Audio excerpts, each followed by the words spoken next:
welcome to our episode 2 of an untold story of anchors.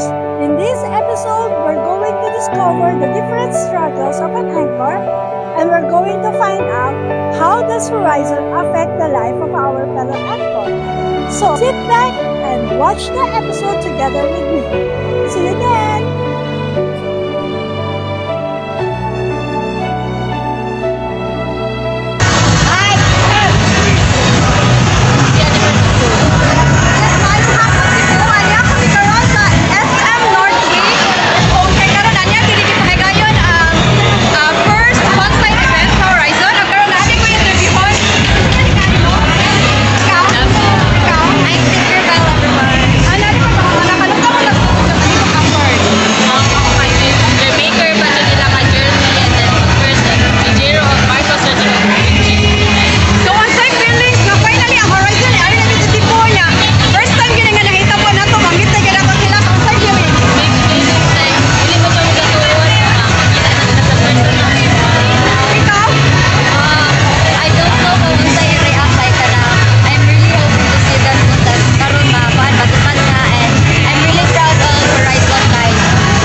pangalan? I'm John Kyle Ikaw? Reason. Ikaw? Paula. Taga-nila mo?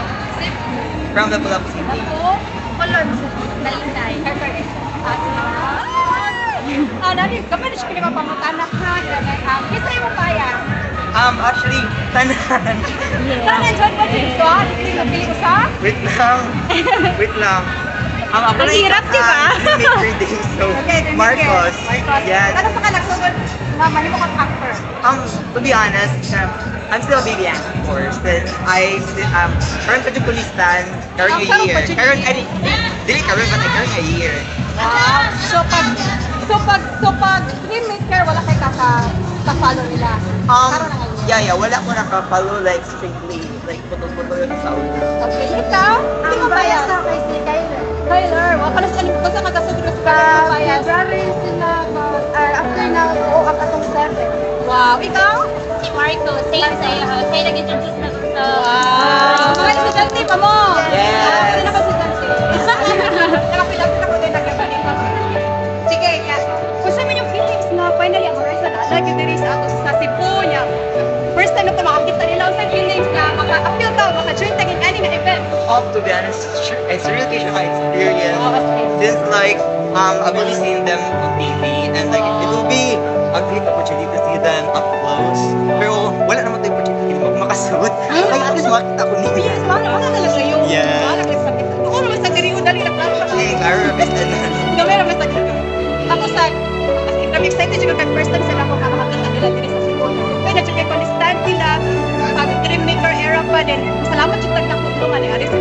Yeah. Ya ikaw sa say gusto nila. Ang feel ako sa pag-ari sa horizon kay feel ako kay mura ko kanang naglutaw kay as an interpret nila niya kanang sa kanang ako sa TV lang jud makita niya wa ko expect na mo-ari sila so Ikaw sa tay feelings mo? Overwhelming.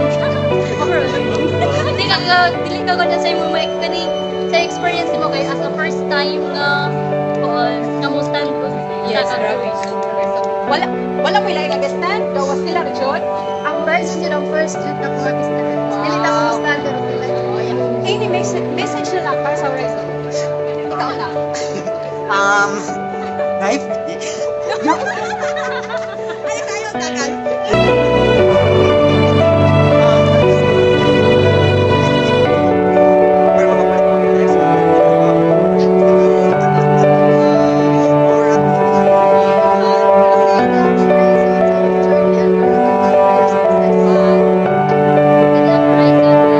Paano at kailan ka naging anchors? Since dream maker na kasabot ako, nung nag-debut ang boys, nakasabot ako. Sino yung bias mo? Bias, pinaka-bias ko talaga is si Jeremy, pero support na sa kanya lahat. Paano mo na ipakita yung pag-support sa horizon?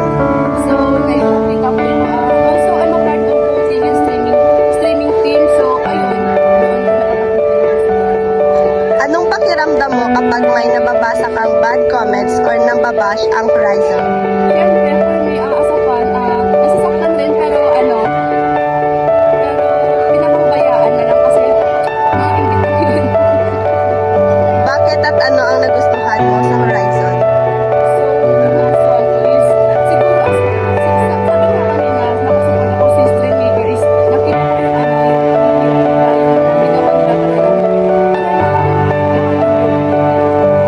Anong pakiramdam mo kapag nananalo o natatalo ang horizon sa mga home teams? Siguro pag nanalo kasi yun nga sa part of team, panalo sila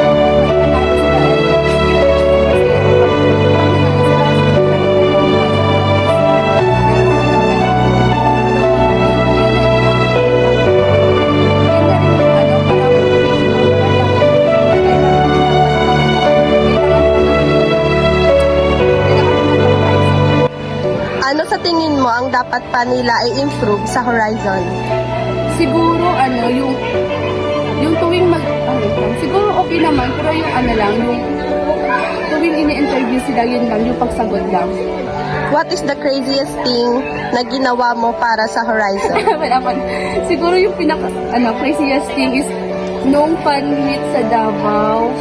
Naalala ko, di ako pinayagan. Tapos binato ko yung phone ko kasi di ako pinayagan. Tapos ayun, sira-sira. Tapos, siguro mga 20 minutes na lang kailangan ko pang bumiyahe para sa bus. Naiwan ako ng bus, hinabol ko talaga yung bus. Hinabol ko, kasi tinakbo ko talaga. Tapos, pagdating sa Lanang, sa SM Lanang, wala akong dalang ID. Kaya humingi ako ng copy ng ID sa teacher at pinaprint. Yun. Tsaka sobrang laki ng ID. Message mo for Horizon and for Anchors. Message for Horizon, ayun lang. For Horizon, andito na kami palagi mga Anchors. Palagi protektahan kayo at ipaglalaban kayo. And fighting. Ano lang.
One of the core value of Anchor is believe that we are all united, and it shows during voting and streaming.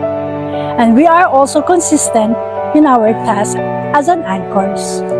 In this episode, we're going to witness and unlock the untold stories of anchors. How does an anchor influence by Horizon in their daily lives? And how does Horizon make a big impact for the anchors? So when I became an anchor, this was around the final lineup for Horizon from Dreammaker era.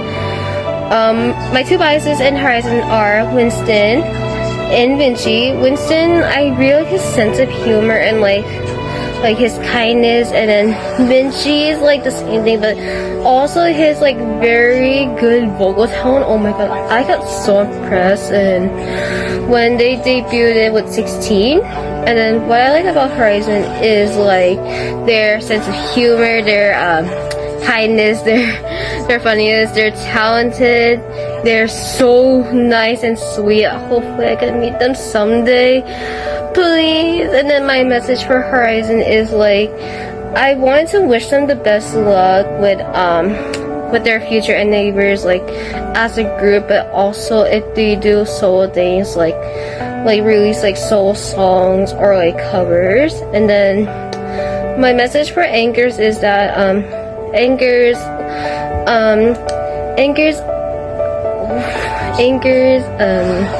thank you. Like, I'm really so glad that I joined this family and supporting Horizon, like with you guys. Oh my god, like also my heart to all you guys. Love you all. Bye. Hi everyone! Ako nga pala si Jane, proud anchor from Cavite and Quezon. Cavite kasi workplace ko, tapos yung address ko talaga is sa Quezon province. Yun, nandito ako kasi para mag-share ng journey ko as an anchor. kung paano ako nagsimula at paano ko na-discover yung group. So, na-discover ko yung group through reality show ng ABS-CBN sa YouTube, yung Dreammaker. Way back November last year, I think. November 2019, ganyan. Basta every Sunday, ganyan. Yun. Yun nga, dahil bedridden ako noon, wala akong, kumbaga yung trabaho ko is naka-on hold, limited lang yung pwede kong gawin. Wala akong ibang paglilibang ako, di mag-scroll lang sa mga social media accounts ko. Tapos yun, syempre, nood-nood ng mga K-drama. Until one time, nung nasa YouTube ako, nag-i-scroll, lumabas yon yung Dreammaker na yon. So, na-intriga ako, sabi ko, ay, Channel 2. Sabi ko, ano kaya to? So, tinry ko siyang panoorin. Tapos, nalaman ko, reality show pala siya na magpo-formulate ng boy group, all Filipino boy group, na magdedebu sa South Korea. So, yun. As a K-pop fan, medyo, yun, natuwa ako kasi sabi ko, wow, first time sa Pilipinas na magkakaroon ng ganon. So, yun, susuportahan ko, ganyan. Yun, nag-start na siya doon. Tapos, syempre, dahil nga bedridden ako noon, wala akong ibang pinagkakaabalahan. Syempre, nadidepress ako kasi may kapatid ako noon sinusuportahan, pinapaaral na as in, naging tight budget talaga kami kasi although tuloy-tuloy naman yung sahod ko, pero yung mga other benefits like incentive, nawala siya sa akin. Which is, naintindihan ko naman kasi hindi nga ako fully capable na magtrabaho sa opisina. Kasi nga, hindi ako makatayo, hindi ako makalakad. Yun, as in, nag-self-pity din ako nung time na yun. Kaya ang laki ng tulong sa akin ng Dreammaker. Kasi sila yung show na yun, yung sumagip sa akin para hindi ako mag-self-pity. Kumbaga, at least kahit paano ma-divert yung attention ko from self-pitying, madadivert siya dun sa, yun nga, pagsuporta nga dun sa show na yun, na yung sa panonood mong show. Tapos, sobrang thankful talaga ako na lumabas siya sa thumbnail ng YouTube ko kasi, ang laki talaga ng naitulong niya kasi nung time talagang yun, as in, sobrang down na down talaga ako. Tapos, to the point na halos i-deactivate ko yung Facebook account ko. Wag ko lang makita yung mga kasamaan ko sa work na nag-e-enjoy, nagpapakasaya. Kasi sabi ko, naiinggit ako. Sabi ko, sana nandun din ako kung hindi ako na-aksidente. Ang daming nawala sa akin na memories. Ang daming nawala sa akin na oras being with them. Kaya, sobra talaga na nalulungkot talaga ako nun at awang-awa sa sarili ko nung time na yun. So yun, nung napanood ko yung Dreammaker, ang unang-unang nakakuha ng attention ko nun is si Kyler. Si Kyler kasi, aside from yung visual niya, kamukha niya si Hisang ng Enhypen at saka si Jinyook ng Uptension. Yun, sobrang nagwapuhan talaga ako sa kanya. So, inantay ko siya yung piece niya, audition piece niya. Yun nga lang, medyo natawa ko dun sa piece niya kasi ang cute-cute niya dun. Hindi ko sinasabi na pinaka-best yung performance niya nung kasi siguro hindi bumagay yung tugtog, yung kanta, dun sa execution niya ng choreography niya.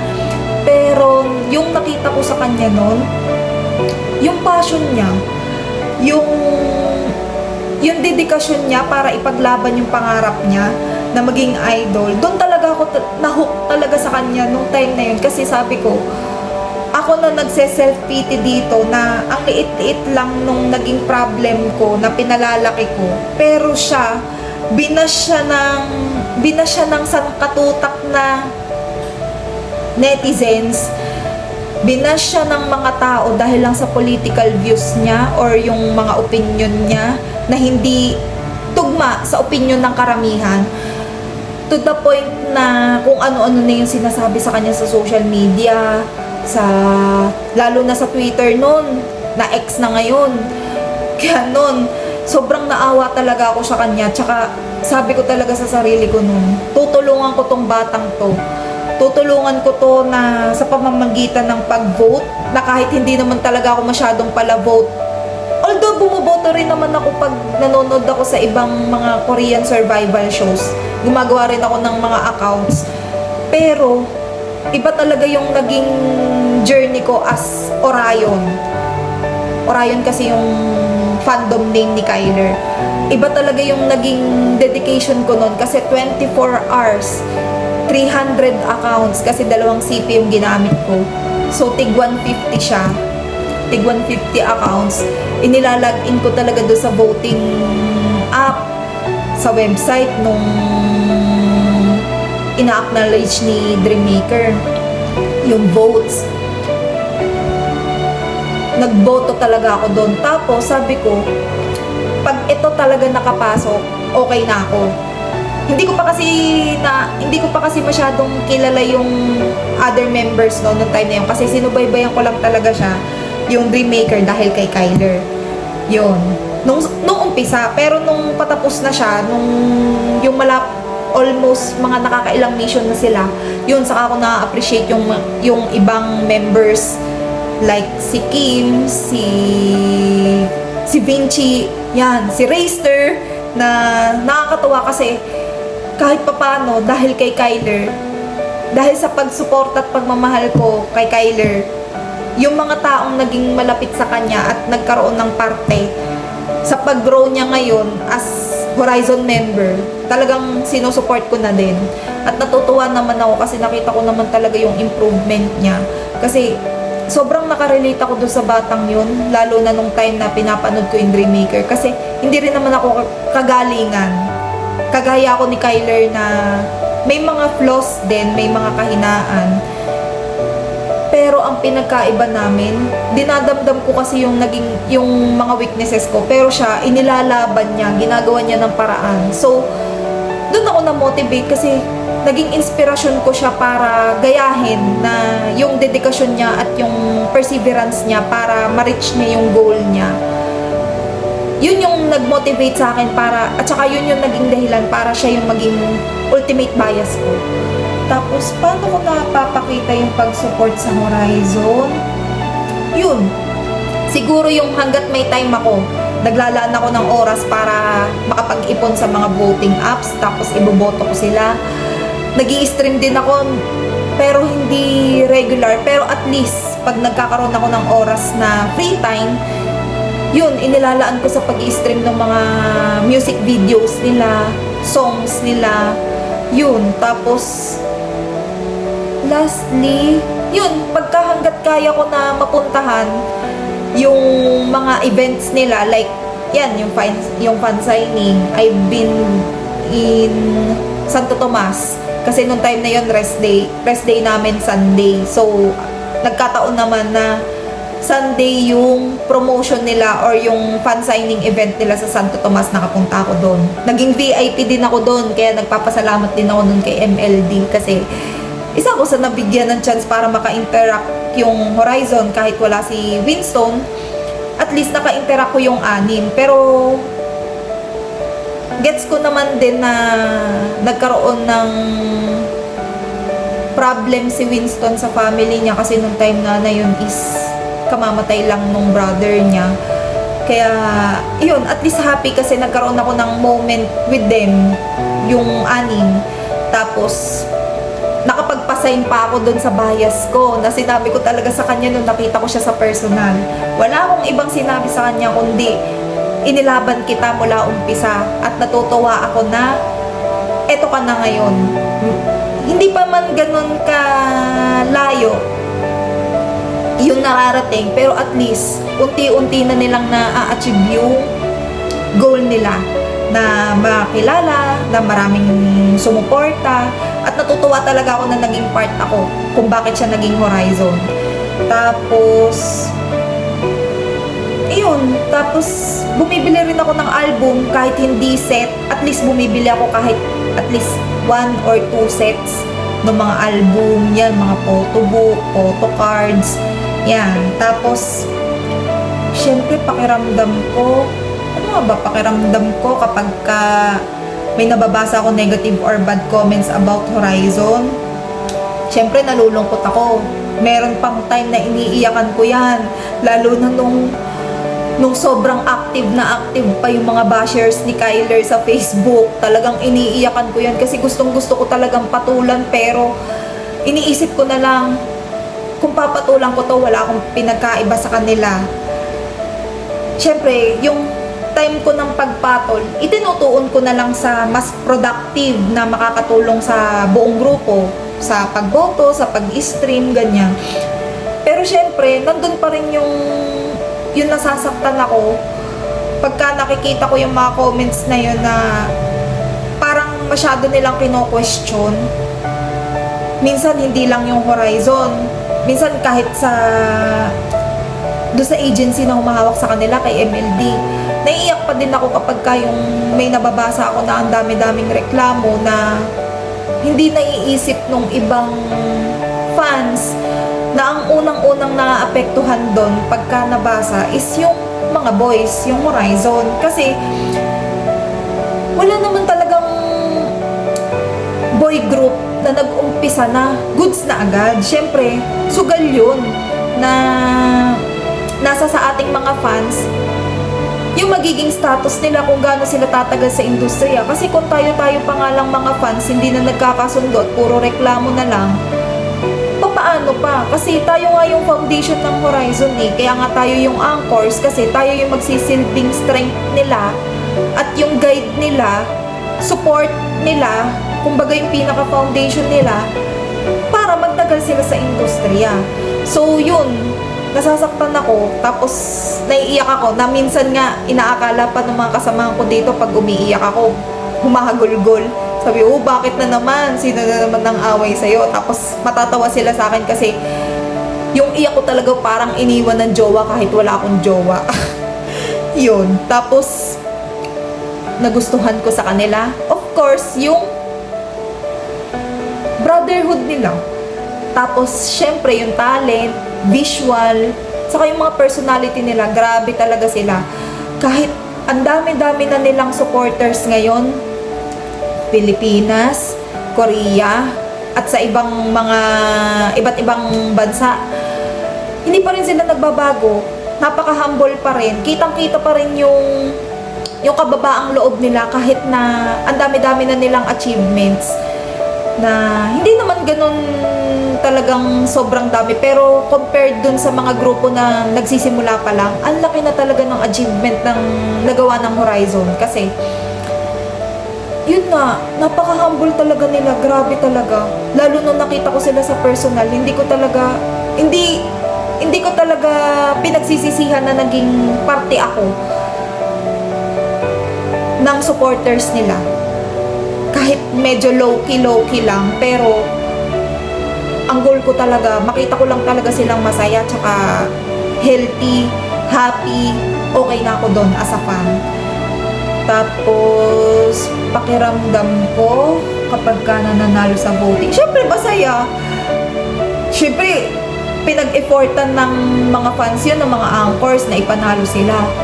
Ginagawa ng boys yung best nila, so ginagawa rin ng anchors yung best namin na maipanalo kahit papaano yung Horizon. Kasi deserve talaga nila. Deserve nila yung recognition, deserve nila yung love, deserve nila yung support. Kasi, grabe talaga. Lalo pag nakita sila sa personal at maka-interact mo sila sa personal, sasabihin mo talaga, ay, hindi ako nagkamali ng sinuportahan. Kasi nakaka-proud talaga sila, promise. Hanggang ngayon, kahit ilang days na yun lumipas, simula nung nakita ko sila personally at maka-interact ko sila personally, hanggang ngayon yung feeling, yung hype, yung adrenaline ko na sabi ko talaga, grabe talaga, till the end talaga, hanggat may Horizon, hanggat may anchor, nandito lang din ako, susuporta kahit tahimik lang. Yun, tapos siguro i-improve as a group. Syempre, alam naman natin na nag-a-adjust pa rin naman sila kahit papaano. Pero compared nung bagong buo pa lang sila as Horizon at saka yung ngayon, nakikita ko naman na nag-improve na yung closeness nila sa bawat isa. Tapos nag-improve na rin yung performance nila pag nag-perform sila kasi professional talaga sila. Kahit na nagkakaroon ng aberya during shows, pero naitatawid nila at nakaka-proud yun. Siguro sa improvement na lang, pagpatuloy lang nila yung nasimulan nila kasi kami namang anchors is willing and ready to support anytime. Yun. Tapos, craziest thing na nagawa ko as anchor for Horizon, yun, nung during VIP event nung fan signing, grabe talaga nun, ilang beses ako napaupo. Natatawa na lang sa akin yung Horizon members kasi grabe talaga, nanginginig talaga ako doon tapos hindi ako makapagsalita. Sabi pa sa akin ni Vinci noon, tanda-tanda ko pa, ate, magsalita ka, what's your name? Tapos hindi talaga ako makaimik, grabe talaga. Sabi ko, ang dami-dami kong pinractice na sabihin sa kanila. Gumawa pa ako ng script sa cellphone ko, sinaulo ko pa yun, pero nung nakaharap ko na sila, one-on-one, face-to-face, grabe, no, wala. Nabura na lahat yung gusto ko sabihin. Ano sabi ko na lang sa kanila, ang pogi mo. Natatawa sila sa akin. Tapos sabi, ate, wag kang manginig. Sabi, kami lang to, Horizon lang to. Ayun na nga, Horizon nga kayo. Fan ako. Sabi ko talaga. Tapos natatawa sa akin si Vinci tsaka si Racer. Kay Racer, wala na rin. Hindi, nagtitigan na lang talaga kami ni Racer noon. Sabi ko, pasensya ka na, wala akong masabi. Pero ang dami-dami ko talagang gusto sabihin sa'yo. Wala akong ibang masabi kundi pogi ka. Tapos natawa siya sa akin, sabi, sige, okay lang po ate. Sabi, ako din po, hindi rin po ako sanay na yung dumaldal, nag-a-adjust lang din daw siya. Pero, grabe talaga, yung pagiging welcoming nila, yung pagiging warm nila sa mga fans, yun talaga, kaya sabi ko, worth it talaga yung paghihintay ko na magbukas yung mall, yung kahit hindi pa bukas yung mall, nandun na ako. Tapos hanggang sa performance, hanggang sa makauwi sila, nandun ako. Hindi ko nga lang na-videohan masyado kasi yung hype ko, hindi ako makamove talaga doon sa feeling na, shit, nandito na ba talaga ako? Nandito na ba talaga ako? Nakikita ko na ba talaga sila? Nahawakan ko sila personal. Sabi ko, nakakausap ko sila personal. Malapitan. Sabi ko talaga noon. Kaya yun, natatawa talaga ako hanggang ngayon. Sobrang best feeling as an anchor na maka-interact ko sila. Kaya sana sa ngayon darating na fan signing sa BOA, mapatapat ako kay Winston. Gusto ko siya makausap. Sabi ko talaga nung hindi pa nga siya available nun sa Santo Tomas, medyo nalungkot din naman ako, pero naintindihan ko naman na syempre mas mahalaga pa rin talaga yung pamilya kasi ibibigay na talaga yung oras na yun sa pamilya kasi nga huling beses na makakasama mo nga yung mahal mo sa buhay na nawala. Kaya yun, hoping na lang sana ako na kahit papano hindi man mawala yung feeling dos ni Winston doon sa pagkawala ng kuya niya. Sana kahit papano mabawasan yung dinadala niya kasi sana maparamdam namin or maparamdam nga ng mga fans yung support. Kaya gustong-gusto ko talaga siyang makausap at maka-interact. Sana talaga tumapat talaga yung dito, yung wristband, yun. Tapos nag-iisip pa ako noon kung gusto kong tumapat sa 2K pa rin. Pero kasi gusto ko rin halos makumpleto yung perma ko kasi nakapag-purchase na ako sa Santo Tomas, tapos nag-purchase ulit ako sa MOA. Kung tutusin, kung hindi na ako mapapatapat sa 2K, almost makukumpleto ko yung perma. Pero gustong-gusto ko pa rin talaga maka-interact si Kyler tsaka si Kim, kaya talagang hanggang ngayon nag-aagaw pa rin yung utak ko kung kanino ko, kung paano diskarte yung gagawin ko. sa araw na yun, bukas. Tapos yun, message ko for Horizon, ayun, siguro naman hindi lang ako yung hihiling nito, pero lahat ng anchors, lahat ng fans nyo, hinihiling namin na sana magtagumpay kayo at maging famous na group. Kumbaga, maging successful kayo sa tinatahak nyo. Tapos, ano pa ba? Wala kaming ibang hinahangad kundi yung kasiyahan nyo, kalusugan nyo, at yung pagiging, yun, yung as brotherhood nyo sana hindi magbabago. Kasi,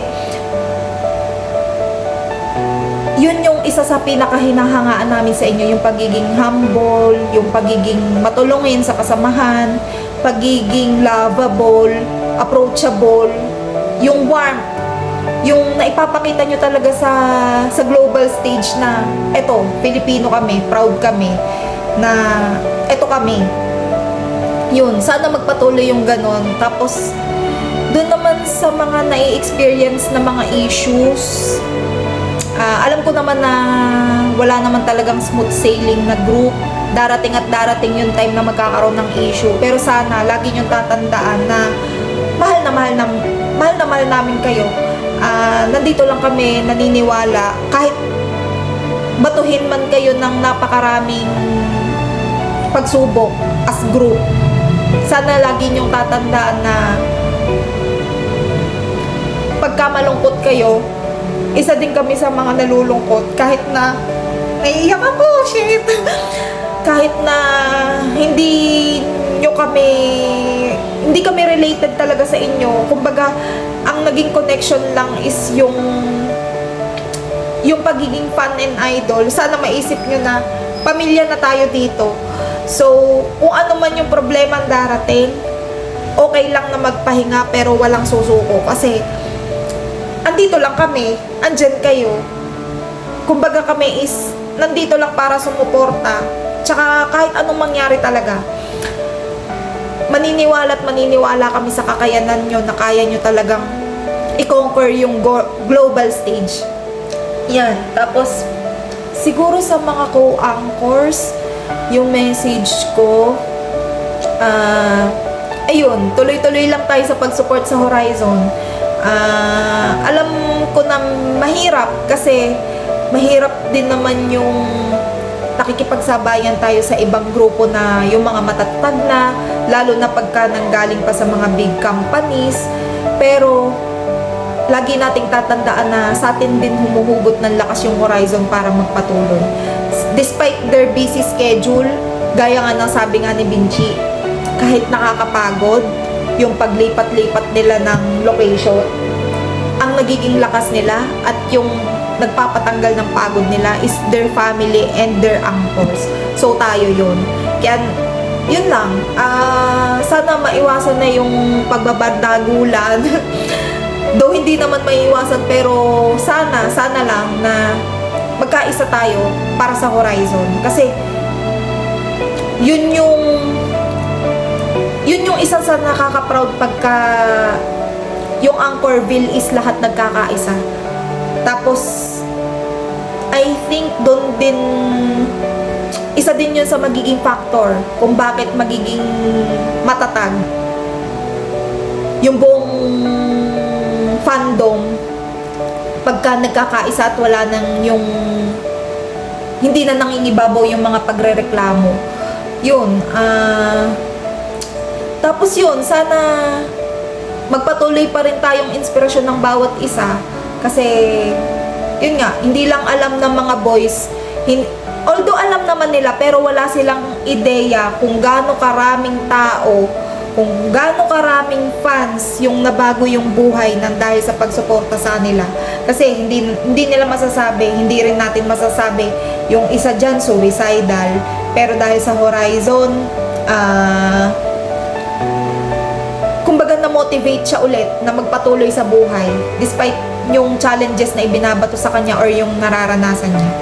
Yun lang. At magmahalan tayo lagi. Yun lang. Thank you. Bye-bye! Hi everyone. Ako pala si Rosan. And then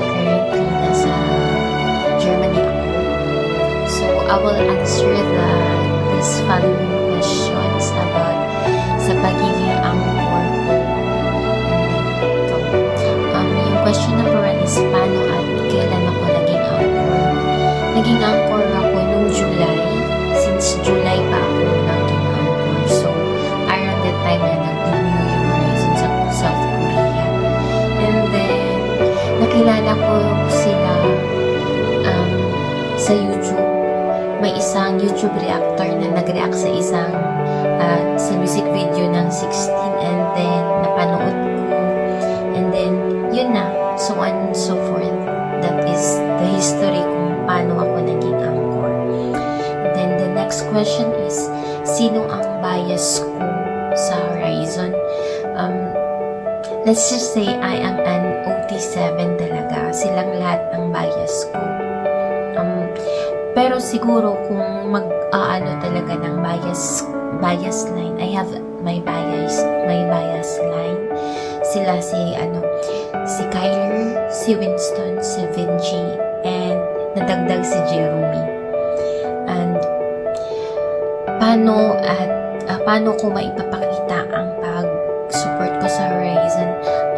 Syempre through streaming their music videos and yung iba pa nilang nire-release na videos, and then through voting, and then as of now nagpapasabay ako ng suitcase dun sa mga anchor friends natin na nasa Pilipinas. Question number 4 is, anong pakiramdam ko kapag nababasa ako bad comment or nababash yung Horizon? Syempre, nalulungkot ako para for them, or nalulungkot ako something kasi di ba parang happy feel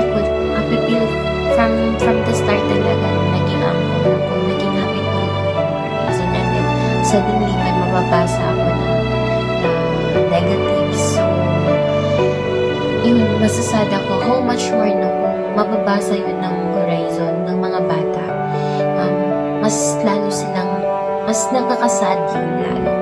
And then because siguro personally parang nakikita ko sa kanila is para ko silang mga kapatid, or let's just say mga pamangkin ko, na parang nasasaktan ako for them kung may nagbabato sa kanila ng masasamang or yung mga hateful comments. Syempre nasasaktan ako. Bakit at ano ang nagustuhan ko sa Horizon? Personally speaking, first time kong nag-stand ng group, first time kong, let's just say, masasabi ko na solid fan. And then, ang nakikita ko kasi sa kanila is yung unique charms nila individually na pinagsama ay parang mas lalo akong nahahatak lalo. And then, it so happened na dumating at nakilala ko yung Horizon sa parang crucial part ng buhay ko. Parang masasabi ko na na-save talaga ako ng Horizon. Honestly speaking, ako po ay isang cancer patient, and then nakilala ko talaga sila around the time na nag-chemotherapy ako na wala akong makausap kasi as an OFW din, mag-isa ako dito. So, way out ko talaga ang pag-muri-muri. And then, ano ang pakiramdam ko pag nananalo or natatalo ang Horizon sa mga votings? Pag nananalo, syempre, proud na proud, masaya. Pero, pag natatalo, yun, mafe-feel ko na makakapagtanong talaga ko, parang bakit may kulang pa ba? Kasi sa sarili ko, alam ko na all out na yung pag-support ko. Hindi man ako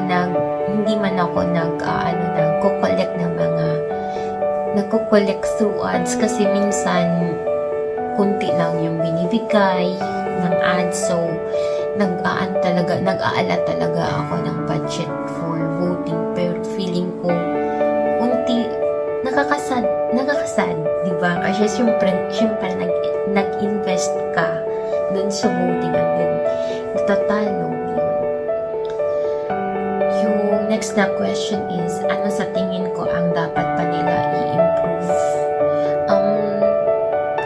Kung ako yung tatanungin, masasabi ko siguro na dagdagan pa muna nila yung confidence level nila. And then, alam naman natin na pag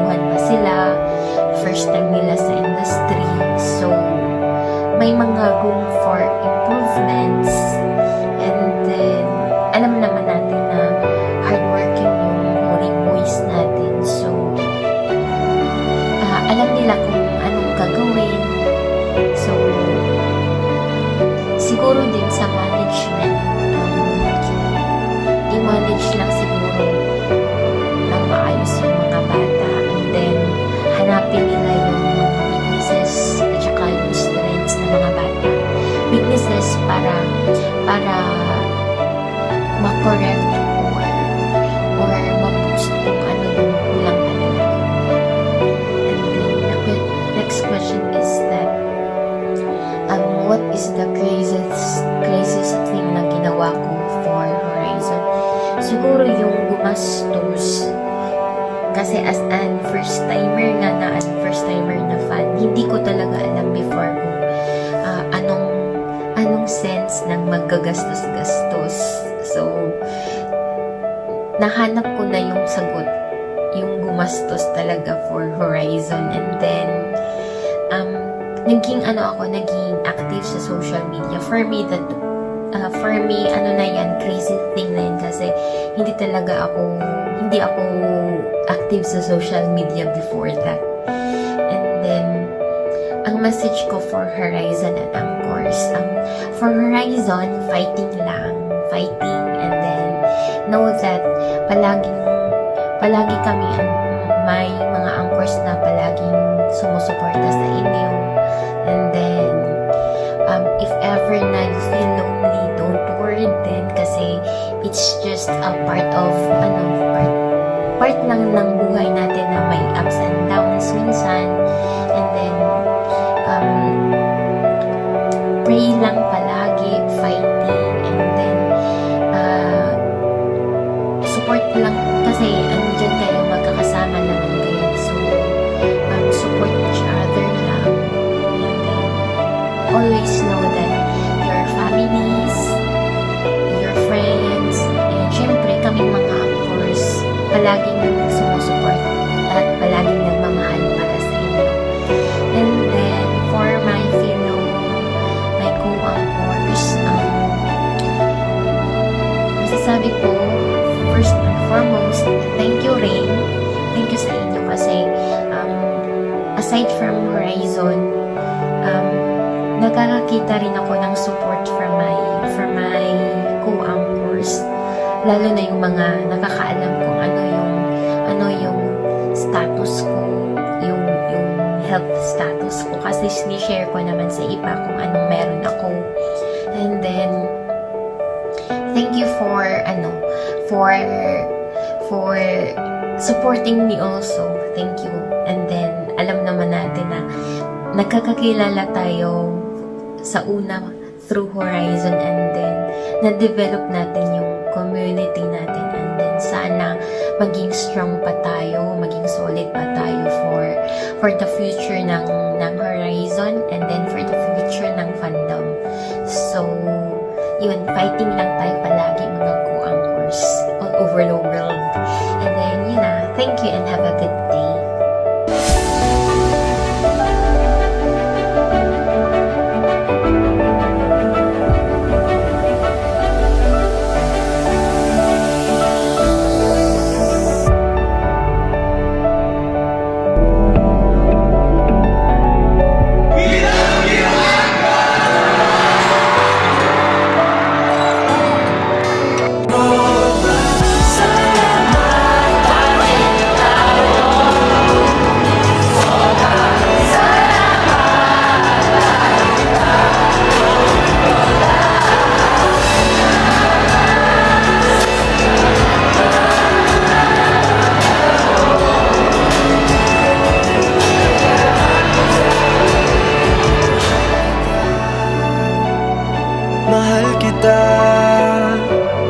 Mahal kita,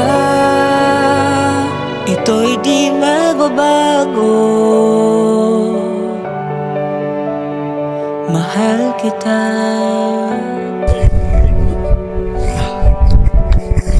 This is a real anchor.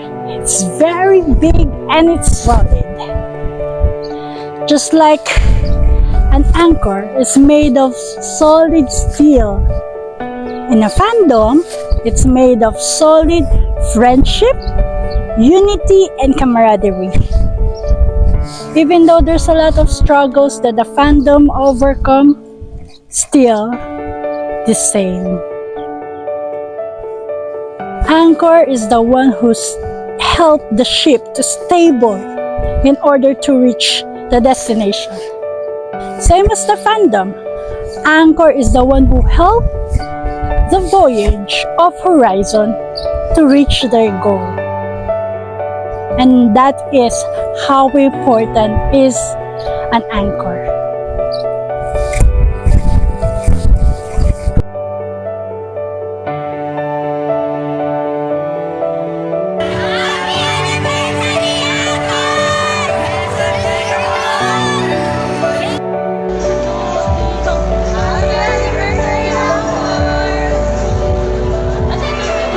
Happy anniversary, Anchors from Nueva Ecija chapter!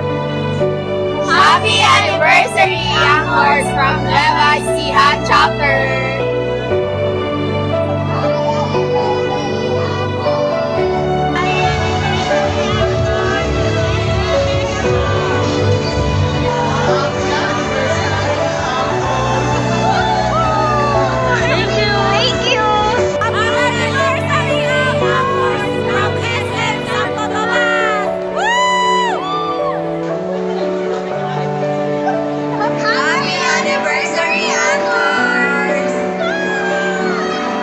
Happy anniversary, Anchors from SM Cebu! Happy anniversary, Anchors!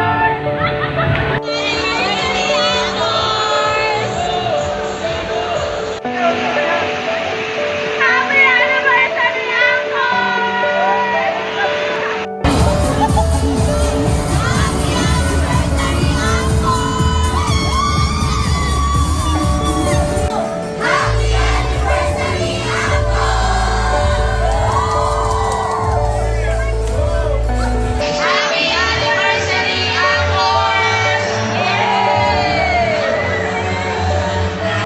This is our last leg of our video. Thank you for staying with me for the past 2 episodes.